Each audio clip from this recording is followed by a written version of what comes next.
सांगली जिल्हा परिषदेसाठी आज आपली बैठक झाली, पार पडण्यात आलेली आहे. या बैठकीमध्ये काय ठरलं आणि नेमकं सत्तेसाठी आज आपण कुठलीही बैठक झाली नाही. आज 2 कार्यक्रम, एक तर जिल्हास्तरीय ग्रंथ उत्सवाचा समारोप आणि शरीर संस्कृती 2 कामामध्ये आलो की मी खूप भेटीगाठी करत असतो. सांगली जिल्ह्याची जिल्हा परिषदेच्या अध्यक्षपदाच्या निवडणुकीच्या बाबतीमध्ये आम्ही वेट अँड वॉच बघूया काय काय होतं. अजित पवार गटाचे काल सांगितलं की म्हणून आम्हाला म्हटलं जो ना, कोण 1.25 वर्ष देईल म्हणून म्हटलं ना की अध्यक्षपदासाठी त्यांच्या बाजूने आम्ही राहील. म्हणून म्हटलं की वेट अँड वॉच.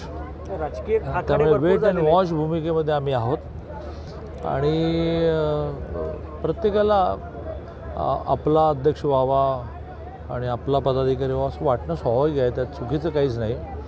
व्यवहारात काय काय होतं बघूया.